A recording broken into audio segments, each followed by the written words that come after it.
Bonjour chers frères et sœurs, salut aux amis de l'histoire. J'avais prévu faire certaines vidéos sur des questions spécifiques, très particulières. Et puis il y a un frère qui m'a demandé quelque chose après ma vidéo sur un pan de l'histoire des Baoulés. J'ai vu que l'histoire des Baoulés intéresse beaucoup de gens. Dès que je fais une vidéo sur un aspect de l'histoire des Baoulés, il y a beaucoup de vues. Et puis aussi sur les Aké.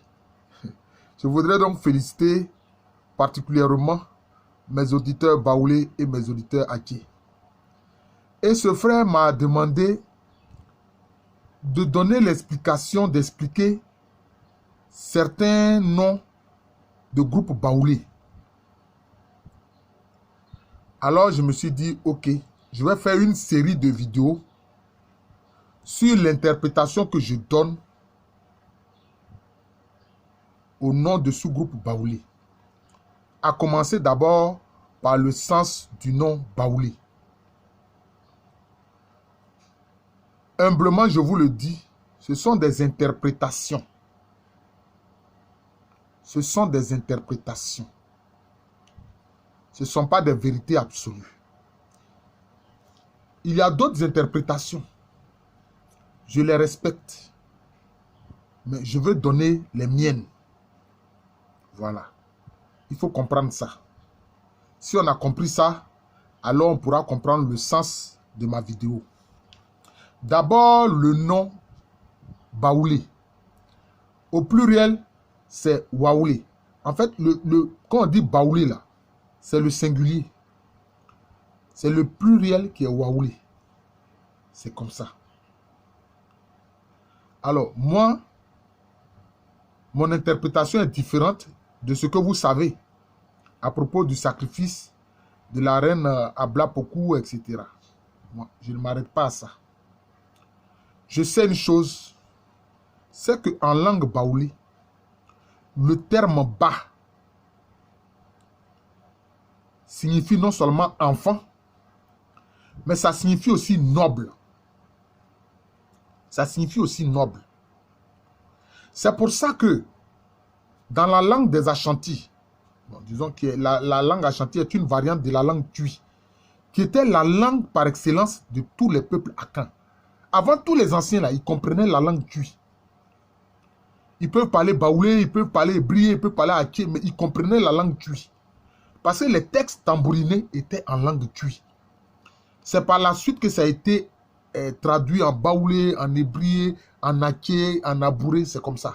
Sinon, avant, tous les textes tambourinés étaient d'abord en langue Twi, dont la langue Ashanti est une variante. Il y a le Twi Ashanti, il y a le Twi Akwapem, etc. Donc, en langue Twi, quand on dit Bafo, c'est-à-dire les nobles, c'est-à-dire que quand les gens sont rassemblés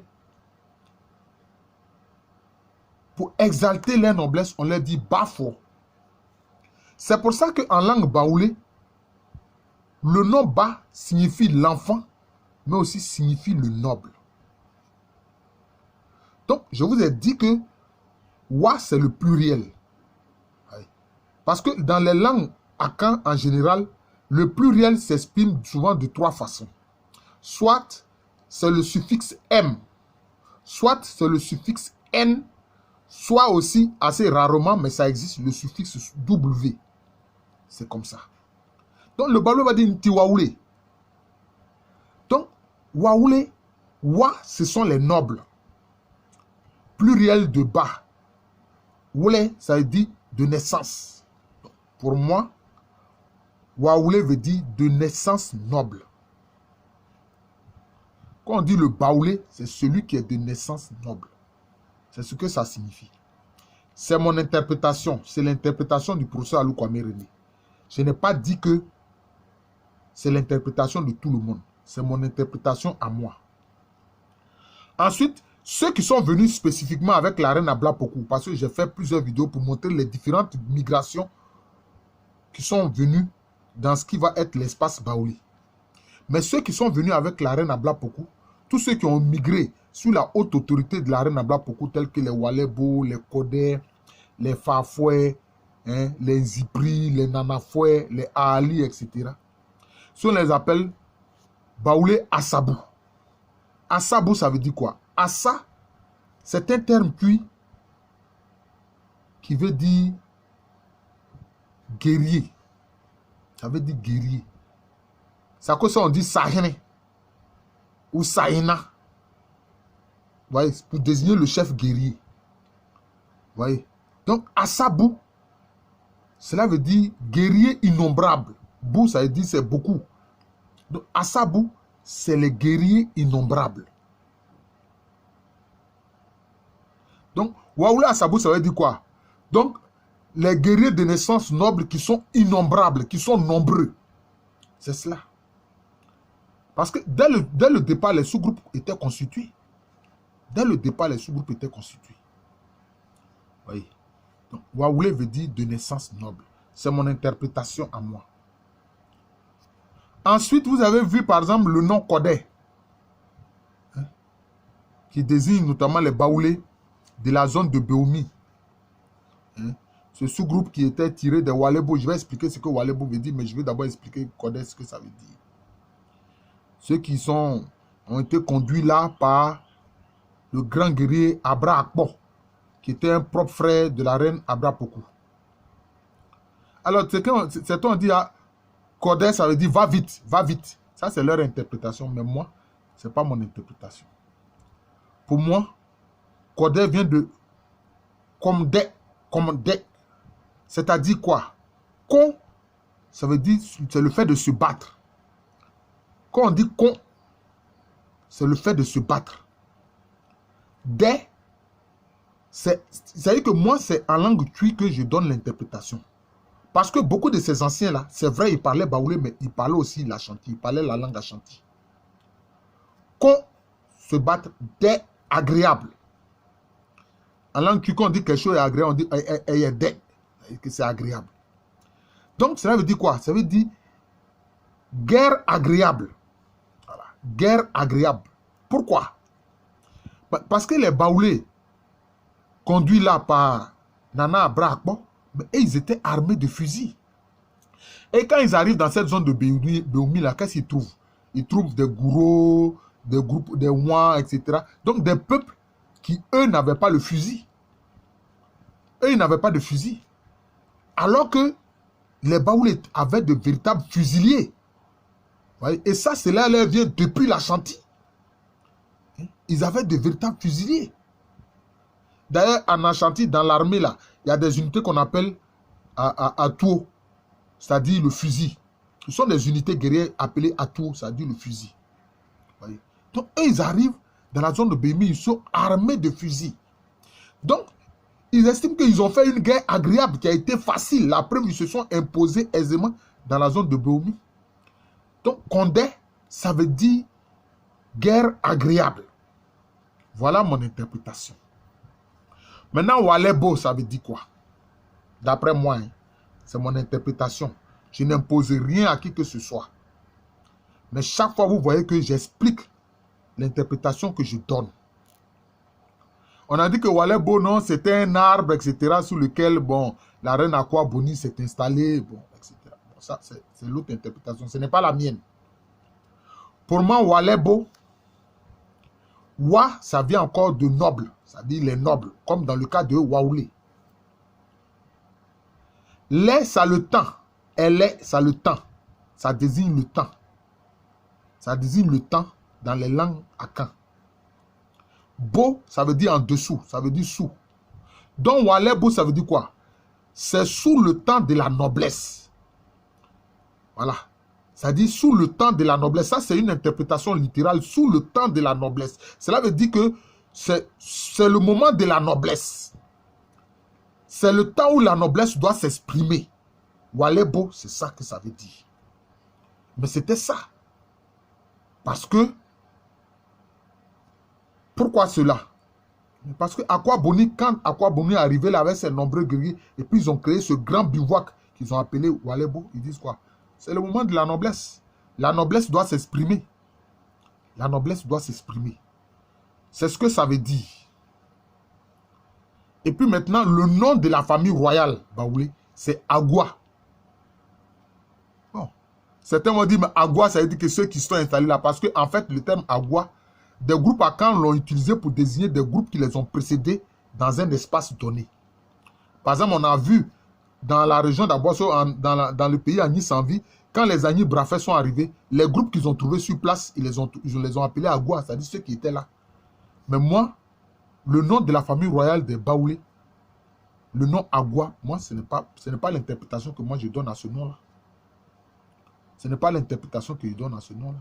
D'ailleurs, vous avez vu la cour royale de Walebo, vous avez vu que sur le fronton du portail, c'est écrit Agua Aouro, ça dit la cour de Agua. Mais Agua, ça veut dire quoi? Pour moi, ça vient du noyau autour duquel la Confédération Ashanti est née. Parce que avant que Osei Tutu ne crée la Confédération Ashanti, le royaume sur lequel d'abord il est venu, hérité de son oncle Obri Yeboah pour gouverner, ça s'appelait Kwamai. Ça s'appelait Kwamai. C'est-à-dire le pays des Kwa. Le pays des Kwa. C'est pour ça que le Kwa aussi, ça désigne quoi? Ça désigne la guerre. C'est pour ça qu'il y a beaucoup de royaumes Akan qui vont avoir pour racine le nom Kwa. Kwamai, Akwamu, Akwapem, Doman Kwa, etc. D'ailleurs, le sabre est appelé Kwa ou bien Kwe. Vous comprenez? C'est pour ça que moi, j'ai dit que le nom Akan, là, ça vient de cette racine Kwa. Et d'ailleurs, j'ai expliqué aussi que dans les noms de jour de naissance des enfants de sexe masculin, vous retrouvez toujours cette racine Kwa. Kwasi, Kwain, Kwaku, etc. Ça vient de là. Ça désigne aussi l'idée de guerre, de guerrier. Donc, le nom Agua prend racine dans le nom Kwamai, qui était le noyau autour duquel la Confédération Ashanti est née. C'était le premier royaume noyau. Mais, puisque les Baoulés ont commencé à parler la langue Baoulé, qui est une variante de la langue Agni, donc qui est un peu différente de la langue Tui Ashanti, au lieu de dire Aqua, ils ont dit Agua. Dans ce cas-là, pour parler comme les linguistes, on dira que le G est allophone du K. Au lieu de dire Aqua, pour désigner les guerriers, ils ont dit Agua. Donc c'est de là que vient le nom Agua. Ça veut dire simplement les guerriers. Ça veut dire les guerriers. Ça veut dire les guerriers. Voilà. On dit Agua, on aurait pu dire Aqua. Comme dans le cas de Kwamai. Ou Aquamou. Aquamou, ça veut dire au sein des guerriers. C'est ce que Aquamou veut dire. Voilà. Donc c'est ça. Et puis, le dernier nom, je ne veux pas que mes vidéos soient longues. Hein. Pour moi, tout au plus 15-20 minutes. Mais ne vous en faites pas. Je vais faire donc une série de vidéos pour interpréter les noms des sous-groupes Baoulé comme j'ai commencé à le faire. Voilà. Maintenant, Ali. Le nom Ali, ça veut dire quoi? Vous savez très bien qu'en langue Baoulé et en langue Agni, Aha, ça désigne le pays Ashanti.